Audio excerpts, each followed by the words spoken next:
성도 여러분 안녕하세요. 한 주 잘 지내셨습니까? 정말 세상이 바쁘고 정신없이 흘러가는 것 같습니다. 날씨는 좋은데 정말 그것을 누릴 여유가 없네요. 한 주간 승리하고 또 주님 전에 찾으신 여러분들을 주님의 이름으로 환영합니다. 오늘 나눌 말씀은 룻기입니다. 다들 많이 아시죠?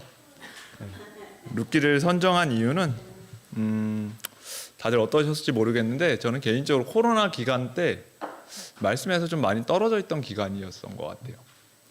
제가 그걸 어떻게 느끼냐면 말씀을 읽고 묵상하는 것에 어려움을 느끼게 되는 시기, 최근에 이제 그걸 많이 느꼈어요. 자각을 했다고 해야 되나? 우리 공부를 안 하다가 하면 다시 머리가 돌아가려면 힘들잖아요. 기억자 암송 열심히 하시다가 한 몇 달 쉬시면 다시 외우려면 잘 안 되시는 것처럼 저희가 성경을 이해하는데도 하나님과 교감하는 방법과 또 그런 작용되는 근육이 있는 것 같은데 제가 그런 게 많이 묻어져 있다는 생각을 했습니다. 그리고 근래에 좀 환경적인 변명들이 많이 있었어요. 그래서 사람이 그런 게 있잖아요. 말씀 안 먹을 이제 읽기 힘들고 할 때 핑계거리 했으면 너무 좋지 않습니까?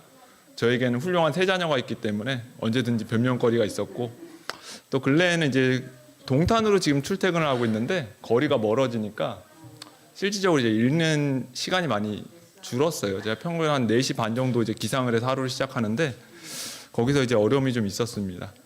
그런데 하나님의 은혜로 근래에 이제 좋은 어플을 하나 발견했습니다. 그 어플이 뭐냐면 읽어주는 성경, 라디오 성경입니다. 라디오 성경을 통해서 이제 여러 이야기들을 읽는 와중에 한 하루에, 그러니까 제가 차에서 한 3시간 정도를 보내요. 출퇴근으로 해서. 근데 하루는 너무 감동적이어서 하루 종일 들을 때도 있는 그런 성경입니다. 근데 어떤 날은 이제 피곤하고 지치면 졸리기도 하고 성경이 안 읽혀지는데 유독 잘 읽혀지는 성경이 룻기였습니다. 왜 그런가 하고 이제 혼자 한번 이유를 찾아봤는데, 그러니까 거짓말 안 보태고 한 100번은 더 들은 것 같아요. 근데 어떤 내용이 좋았냐라고 했을 때 굳이 비교를 한다라면 3가지 정도의 특징이 있는 것 같습니다. 룻기는 첫 번째로 이제 찾아보니까 이제 문학적인 특성 자체가 대화문이 많다고 합니다.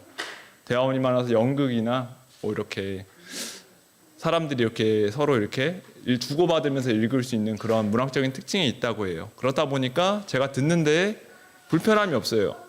그냥 대화를 듣다 보면 자연스럽게 이해가 되는 흐름이 있잖아요, 그죠? 그냥 이야기 듣는 것보다는 사람들의 이제 옆에서 대화하면 이제 잠이 깨는 것처럼 제가 그렇게 편안하게 들었습니다. 그리고 제가 개인적으로 생각할 때 이제 룻기가 좋았던 2가지 이유가 있는데, 첫 번째는 룻기에 나오는 악인들이 악하지가 않아요. 악인도 별로 없거니와 성경을 이제 보면은 대부분의 악인들이 굉장히 정치적이라고 해야 되나? 집요하고 계산적이고 우발적인 범죄가 없습니다. 성경에 나오는 범죄는. 최초의 살인이라고 하는 이제 가인과 아벨의 경우에도 가인이 아벨을 그냥 죽이지 않습니다. 그죠? 마음에 품고 벼르고 기회를 엿봐서 들로 데리고 갑니다. 그죠? 예수님께서 당하신 고난도 굉장히 정치적이었어요. 가장 배도하다고 할 수 있는 구약에서 저는 가장 배도한 사건 중에 하나라고 볼 수 있는 것이 이스라엘 백성들이 왕을 구하는 일이라고 생각을 해요. 신정정치에서 왕정정치로 넘어가는 그 과정인데, 그 과정에서 이스라엘 백성들이 이야기하는 것이 뭐냐면 다른 나라와 같이 그 앞에 나오는 왕이 있어야 된다라고 하면서 사무엘에게 자신은 늙고 당신의 아들들은 당신의 도를 따르지 않으니 우리에게 왕이 필요합니다라고 이야기하는데, 제가 이제 그 예언의 신 이제 보다 보면 이제 그 내용들이 참 많이 나와요.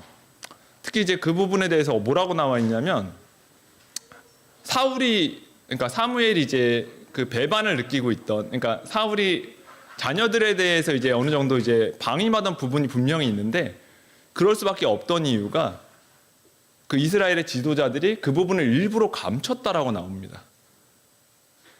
절정적인 순간에 그걸 써먹으려고 사무엘에게 당신의 아들들이 당신을 따르지 않고 당신의 더 이상 능력으로 이것을 행할 수 없습니다라는 것을 위해서 그 한 수를 기다리고 있었던 거죠. 참 신기하지 않습니까? 그런데 룻기에 나오는 악인들은 악하지가 않아요. 그러니까 너무 편안합니다. 평면적이에요. 죄를 지어도 평면적이에요. 거기에는 편안함이 있었습니다. 또 마지막으로 이게 가장 중요한 부분인데, 룻기에서 나오는 대사, 이렇게 한마디 한마디의 이제 성경 구절이 저에게 편안함을 줬던 이유는 뭐냐면, 그 사람들이 가지고 있는 생각이, 그러니까 세계관이라고 하잖아요. 그 사람들이 믿고 있는 하나님이 다 같은 하나님으로 느껴져서 그런 겁니다. 모두 하나님을 믿는다고 하지만 사실 각자가 경험이 다르고, 또 우리가 영이 처음에 지음받을 때처럼 이제 온전하지 않기 때문에 하나님의 말씀을 온전히 이해하지 못하는 부분도 있습니다. 또 저희가 간접적으로 경험한 주변의 여러 가지 상황이나 환경이나 주변 인물들에 의해서 영향을 받을 수 있는 부분이고, 그런데 룻기에 나오는 그런 모든 사람들은 하나님에 대한, 우선 하나님의 전지하심과 전능하심에 대해서 전적으로 의존하고 있는 모습들이 나와요. 농사가 안 되고 어려운 시기가 와도, 또 거기서 이스라엘 백성에게 하나님께서 양식을 베푸시는 것도 하나님의 은혜다라는 것을, 거의 전적인 모든 부분에서 그런 부분들이 나옵니다. 뭐 룻기의 주인공이라고 할 수 있는 룻이나 보아스, 나오미 같은 사람들이 생각하는 것이 정말 같은 하나님을 모시고 믿고 있구나라는 것에 대한 편안함이 있었습니다. 요즘에는 이제 여러 가지 이제 세상의 흐름이 좀 불편하게 가잖아요. 그러니까 저희가 살고 있는 시기가 이제 후기 정보화 사회라고 이제 통칭하는데, 굉장히 다양성을 존중하는 사회입니다. 소수의 인권을 존중해야 되고, 소수자들에 대해서 옹호를 해야 되고, 함부로 발설하면 안 돼요. 그러니까 저희는 사실 우리 대한민국 안에서 봤을 때는 굉장히 적은 소수자에 들어가죠. 그래서 그런 면에서 사실 유리한 부분도 많이 있습니다. 안식일 예배라든가 뭐 준수에 있어서도 유리한 부분이 많으니까, 그죠? 그런데 반면에 저희가 이제 이야기할 수 없는 부분들도 있어요. 특히 성적 소수자에 대한 부분이라든가 여러 가지 하나님의 이제 지으심에 대한 뭐 근본적인 흔들림을 가져올 수 있는 그런 요소들에 대해서 함부로 이야기할 수가 없습니다. 그런데 요즘에 이제 제가 문학 같은 거를 보면은 좀 걱정되는 것들이 이제 몇 개가 있어요. 그러니까 뭐 웹툰이나 이제 뭐 웹소설, 영화 같은 데 보면 이제 타임슬립물, 회귀물 뭐 이런 거 들어보셨을 거예요. 시간을 거스르고 뭐 이런 것들에 대한. 그런데 너무 보편화돼 가지고 지금은 이제 그냥 하나의 그냥 문화인 것 같아요. 그냥 그것을 보고 자란 아이들이 어떤 생각을 할까에 대한 또 염려 같은 것도 있습니다. 또 한편으로는 또 이제 그러한 부분도 있어요. 잠시만요.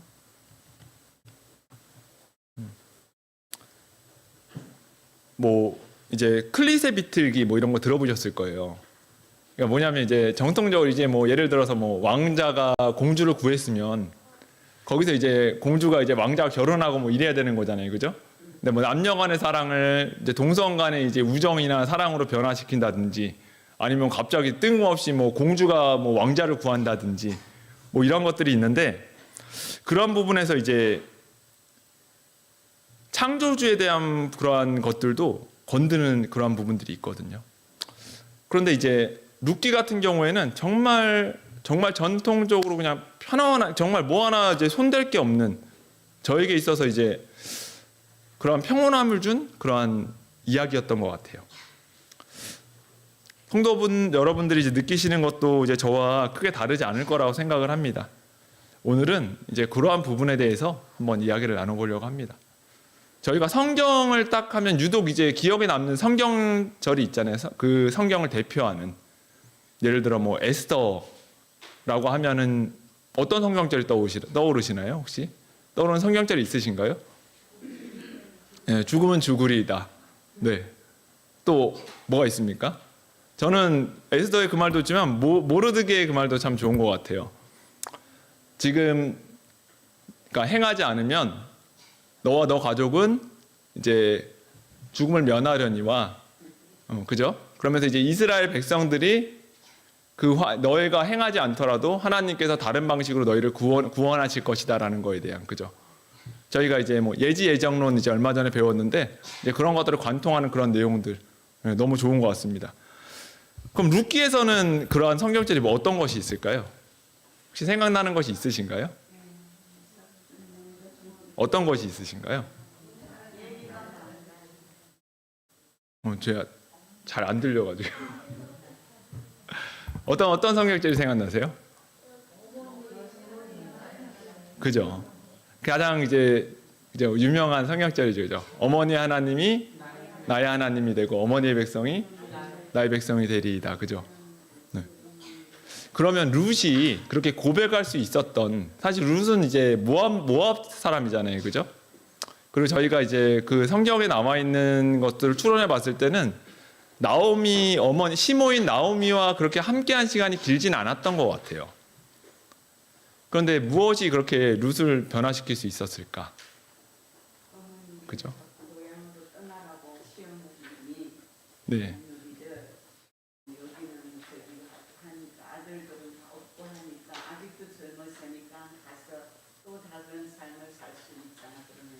보내려고 하지만 안 갔잖아. 그것도 감명 깊었고 또 이삭을 주어서 네. 살아가는 그것도 감명 깊었고. 네. 네, 맞습니다. 네. 끌려놓고 그냥 구속하게 만들어가지고. 네. 재밌었어요. 읽으면. 네, 너무 감동적인 부분이 많죠. 네, 룻기에 이제 제가 이제 쭉 이제 찾아보다 보니까 이제 그러한 내용들이 나와요. 룻기가 이제 구약 성경 39권 중에서 여성의 이름으로 이제 명명된 성경이 딱 두 가지가 있다고 해요. 하나가 이제 좀 전에 말씀드린 에스더이고 또 다른 하나가 룻기입니다. 근데 이스라엘 백성들이 이제 사실은 이방 민족에 대한 배타적인 성향이 굉장히 강하잖아요. 그런데 어떻게 룻을 그렇게 높일 수 있었을까? 근데 이 룻기 전체에 나오는 제가 가장 특징이 뭔가 보니까 배경이 사사시대잖아요. 정말 배도함이 넘치는, 그죠? 저마다 자신의 소견대에 옳은 대로 행하더라고 하는 그 사사시기인데 룻기에서는 하나님의 율법이 뭐 하나 떨어지는 것 없이 이제 지켜지고 있는 모습들이 나옵니다. 사사시대가 시작되는 것이 이제 저희가 이제 이스라엘 백성들이 광야 생활을 마치고 이제 가나안 땅에 입성하면서부터 이제 시작이 되는 거잖아요. 정복 전쟁이 일어나면서. 그런데 그 당시에 이제 그 직전에 내려진 것이 민수기와 신명기에 나오는 여러 가지 하나님의 율법들인데 그것들이 온전하게 지켜지질 않아요. 정말 사사기를 읽어보시면 다들 느끼실 거예요. 어떻게 이렇게 할 수 있을까라고 느낄 정도로 정말 많은 사건들이 있습니다. 그 중에서 제가 비교하려고 하는 사건은 사사기의 마지막 사건입니다. 룻기의 시대적인 배경이 사사기 후반부잖아요, 그죠? 마지막에 보시면 이제 이스라엘 백성들의 그 계보가 이제 나오죠. 그 보아스로부터 해가지고 이제 그 계보가 나오는데 이렇게 다윗 왕까지의 계보를 살펴봤을 때 그렇게 다윗 왕부터 그렇게 먼 시대가 아니에요, 그죠? 근데 사사기의 이제 마지막 사건도 그와 유사한 시기였던 것 같아요. 사사기의 마지막 사건이 뭐냐면 사사기의 20장, 21장 그 앞에 19장부터 이제 이렇게 쭉 이어지는 내용입니다.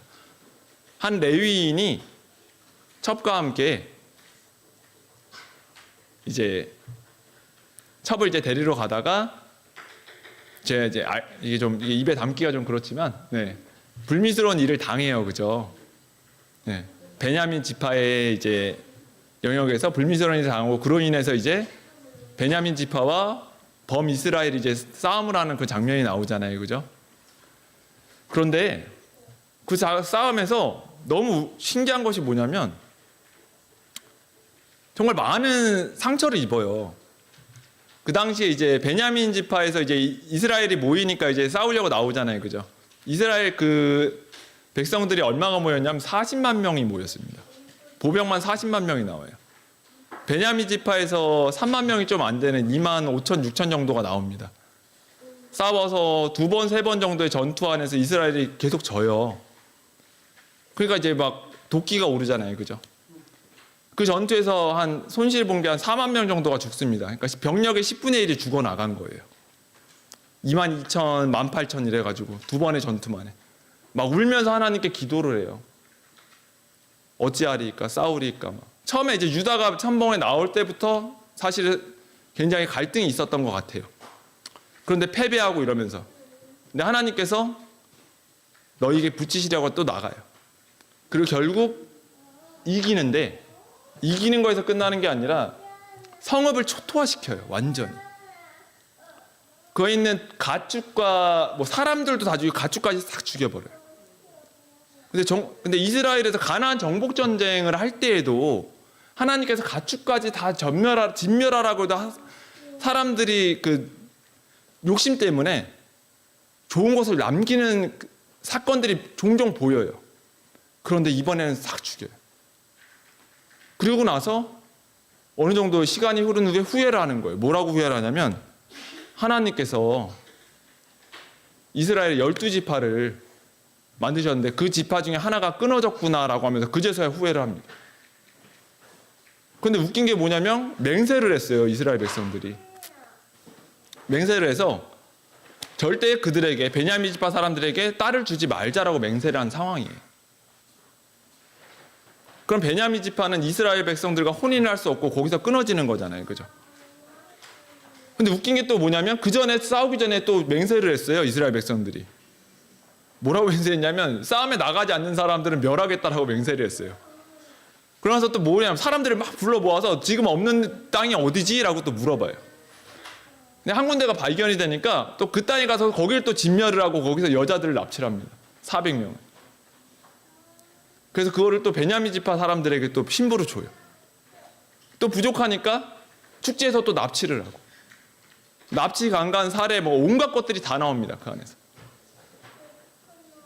부정한 맹세가 이어지고. 그렇게 해서 베냐민 지파의 명맥을 이어요. 그들이 그렇게까지 한 이유는 뭐냐면 하나님께서 지정하신 12지파를 지키기 위해서. 그릇된 방식에 얹어지면서 거짓에 거짓이 더해지는 것처럼 그런 식으로 이제 가요. 그런데 룻기에서는 전혀 다른 양상이 나옵니다. 룻기에서의 가장 큰 흐름이 무엇입니까? 그러니까 아름다운 모습이 어디여서 나오고 생각하세요? 결국 마지막에 자녀가 없던 보아스와 그죠? 그리고 과부가 된 룻과 상속자와 그 자녀를 잃은 나오미가 모두 행복한 결론에 이르는 마지막 장면. 보아스가 룻에게 들어가매 자녀가 생기죠. 그죠? 자녀의 이름을 오벳이라 하더라 이러면서. 근데 그 앞에 과정들에 보면은 모든 것이 뭐냐면 하나님의 이름을 높이고 하나님께 영광을 돌리는 과정들이 계속 일어납니다. 룻과 나오미의 만남과 이어짐. 보아스와 룻의 만남도 마찬가지입니다. 룻과 나오미가 룻을 계속 보내잖아요. 처음에 그죠? 근데 룻이 계속 붙어요. 그죠? 나오미를 따라가겠다고. 그죠? 근데 한 3번 정도의 강권을 하니까 또 다른 며느리는 떠납니다. 그죠? 똑같은 모압 지방에서 똑같은 시몬을 모셨는데 경험한 것이 다른 것이죠. 그리고 그들이 이스라엘 베들레헴에 다시 돌아와서 또 여러 가지 겪을 때 그러한 일들 과정 속에서도 나오미가 베들레헴으로 다시 돌아가려고 결심한 것도 하나님의 날개 아래 쉼을 얻으려고 하나님을 모시고 그죠? 룻이 돌아와서 바로 이제 일을 시작하죠. 그죠? 어떤 일을 합니까? 과부가 할 수 있는 일이 뭐가 있어요? 이삭 줍는 거. 하나님께서 허용하신 그죠? 합법적으로 그죠? 할 수 있는. 그런데 이 당시에 이미 그런 것들에서도 많이 좀 변절이 있지 않았나 생각을 해요. 왜냐하면 밭에서도 정해진 것이 어느 정도 있었던 것 같아요. 룻이 이제 보아스의 밭에 갔을 때도 다른 곳에 가지 말고, 그죠? 이곳에 있으라고 한 보아스의 말이나 또 나오미의 말이나 여러 가지 것들에서. 그런데 룻이 보아스를 만났을 때도 보아스가 이야기하는 것이 하나님의 날개 아래 하려고 한 너에게 힘이 있기를 원하노라라고 하면서 축복의 대사를 하잖아요. 그죠? 그 안에서도 하나님이 느껴지죠. 그렇게 아름다운 과정들이 계속 이어지다가 마지막에 중요한 이야기가 나오죠. 바로 제가 지금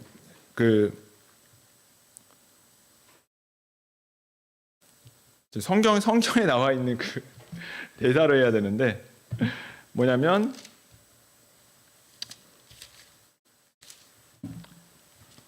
기업을 물을 자가 되는 것에 대한 부분이 나오죠. 그죠? 사실 기업을 물을 자에 대한 권고나 그 내용에 대해서는 기본적으로 하나님의 큰 뜻 안에서 그 변하지 말아야 되는 부분들이 있습니다. 이스라엘 문화 자체가 이제 토지 매매가 이제 안 되는 문화예요. 처음에 이제 그 레위기 25장 23절에 나와 있는 말씀을 보면 토지를 영영히 팔지 말라라고 나옵니다. 토지는 다 내 것이니 너희는 나그네에 우거하는 자라고 나와요. 그죠? 근데 매매는 안 되는데 그 안에서 노동력이 없고 생산을 못하면 그 땅은 사실 죽은 땅이나 마찬가지인 것이죠. 그런데 과부로 이루어진 그 가정에서 젊은 과부가 또 늙은 과모까지 모셔야 되는 그런 상황에서 일을 할 수가 없잖아요. 그죠? 근데 그 상황에서 그 땅에 대한 이제 그 매매가 어느 정도 생각이 있었던 것 같아요. 보아스가 지나가던 그 가까운 친족을 부르죠. 그죠? 불러서 이야기할 때 어느 정도의 생각이 있었던 것 같아요. 그러니까 바로 이제 산다라고 했을 때 보아스가 그것을 그냥 사는 것이 아니라 너가 가까운 친족의 의무를 행해야 할 것이다 라고 나와요. 그죠? 그 친족의 의무가 한 4가지가 있다고 해요.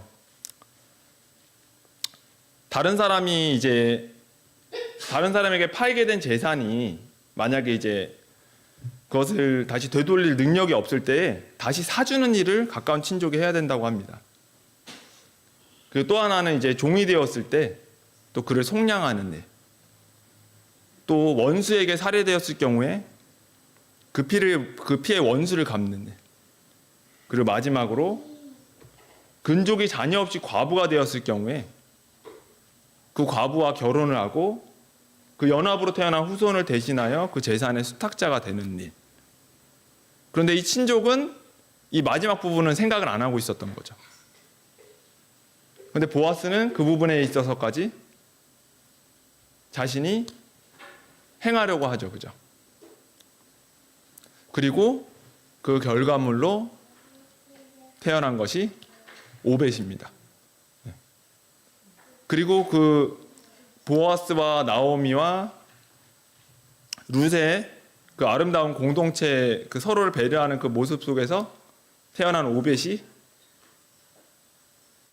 그 자녀들 그걸 통해서 예수님께서 다윗이 태어나게 되는 것이죠. 정말 놀라운 이제 하나님의 섭리가 아닐 수 없습니다. 그 안에서 이루어지는 축복의 말들이 오늘날도 이제 저희 안에서 이루어졌으면 좋겠다는 생각을 해봐요.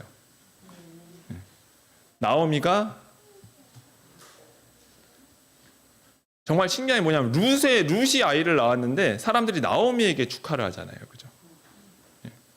축하의 그 말도 굉장히 다양합니다. 그 이웃의 여인들이 오벳이라고 이름을 지어주고, 그죠? 나오미에게 이르되 찬송할지로다. 여호와께서 오늘 내게 기업 물을 자가 없게 아니하셨도다. 이 아이의 이름이 이스라엘에게 유명하게 되기를 원하노라 하면서 이제 15절에 이어서 내 생명의 회복자, 이제 대를 잇지 못하면 생명이 끊기는 거잖아요. 내 노년의 봉양자, 먹고 살 것이 없는 그 막막함에서 너 노년의 봉양자가 되고, 너를 사랑하며 일곱 아들보다 귀한 자부가 낳은 자로다. 일곱 아들이면 정말 최상위 표현이잖아요, 그죠? 욥기에서 이제 하나님께서 욥에게 일곱 아들을 준 그 큰 축복 같은 그러한 축복이 이 며느리를 통해서 이루어진 것이잖아요. 저희가 룻기를 통해서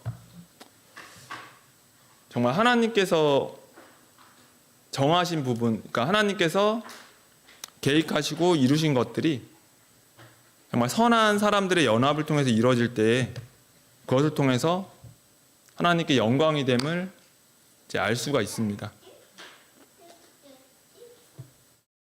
우리 성도님들도 정말 우리 주님의 이러한 섭리 가운데에서 함께 연합하고 함께 이제 많은 은혜를 나눌 수 있는 계기들이 우리 가운데 있으면 좋을 것 같아요. 정말 이 당시에 베들레헴에서 이루어졌던 그런 아름다운 교제가 저희 안에도 있게 되기를 간절히 소망합니다.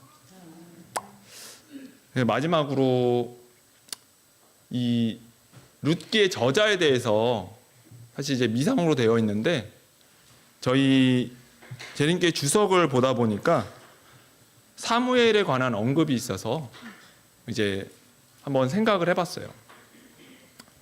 사무엘이 이 룻기의 저자가 맞다라면 사무엘이 정말 어떠한 마음으로 이 룻기를 쓰게 되었을까? 네. 이스라엘의 마지막 사사가 사무엘이잖아요, 그죠? 그리고 사무엘은 그 어린 시절부터 성소 봉사를 했고 정말 파란만장한 인생을 살았어요. 그 안에서 법궤가 빼앗기는 것도 보았고 정말 이스라엘 역사상 있지도 않았던, 그리고 정말 아버지 같던 엘리와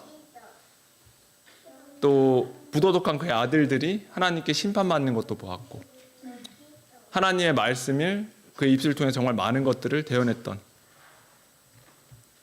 그 사무엘인데, 그 사무엘이 이 룻기를 유독 이렇게 아름다운 부분들이 많은 룻기를 저술했다라면 그 어려운 시기 가운데에서도 정말 배도한 하나님을 정말 몰아내고 왕을 세웠던 그 시기에서도 하나님에 대한 그 간절한 향수와 염원을 가지고 이런 룻기를 저술하지 않았을까라는 생각을 해보았습니다. 저희가 당장에 좀 어렵고 힘든 부분이 있고 불편한 부분들이 있더라도 마음속에 정말 하나님께서 정해주신 율법을 다시 한번 떠올려보면서 그 안에 있는 사랑을 통해서 함께 연합하기 위해 더욱더 애쓰는 저희 이문동 가족분들이 되었으면 좋겠습니다. 예전에 신기훈 목사님 설교 중에서 이제 라디오 음성 파일인데 이 룻기에 대한 부분이 잠깐 있었어요. 근데 룻기에 대한 얘기를 하려는 건 아니고 저희가 야외 예배를 한다니까 이제 생각이 났는데 그 말씀을 하시면서 거기서 이제 그 주미 지역에서 이제 활동하실 때 이야기 같아요. 미국에서. 근데 이제 파트락을 하잖아요. 파트락에 대한 이야기를 잠깐 언급하셨습니다. 그래서 뭐라고 하셨냐면 다른 사람이 싸우는 거 보지 마세요라고 하셨어요. 다른 사람이 싸우는 거 보면 무너집니다라고 하면서.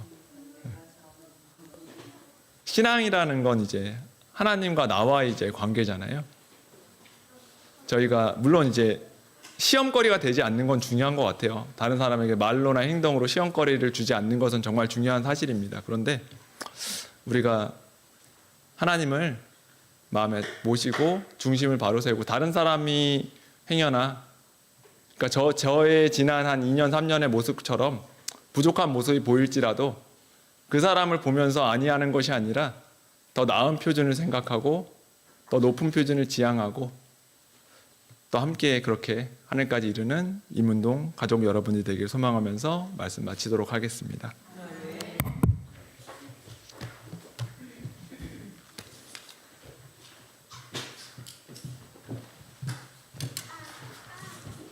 집사님 감사합니다. 마치는 찬미는 308장입니다. 이 찬미 후에 말씀하신 이문호 집사님의 기도로 마치겠습니다.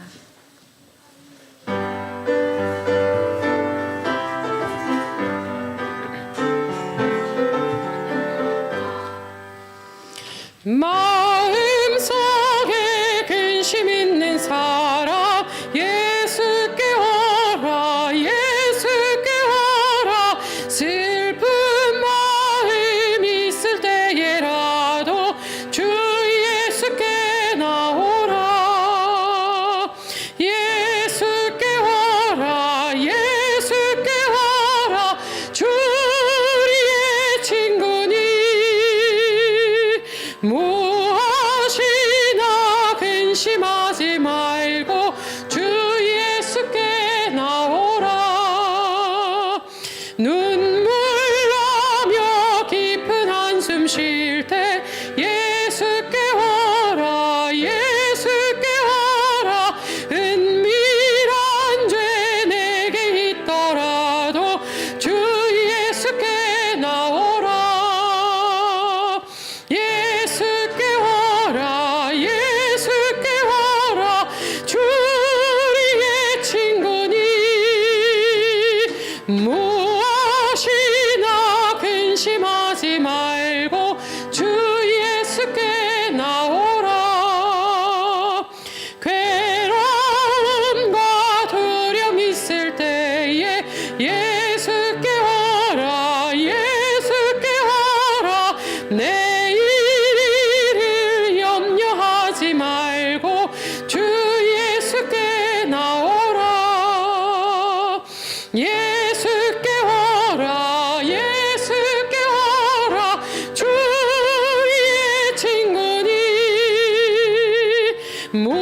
무엇이나 근심하지 말고 주 예수께 나오라 죽는 것을 겁내는 자들아 주께 오라 예수께 오라 하늘나라 사모하는 자여 주 예수께 나오라 예수께 오라 예수께 오라 주 우리의 친구니 무엇이나 근심하지 말고 주 예수께 나오라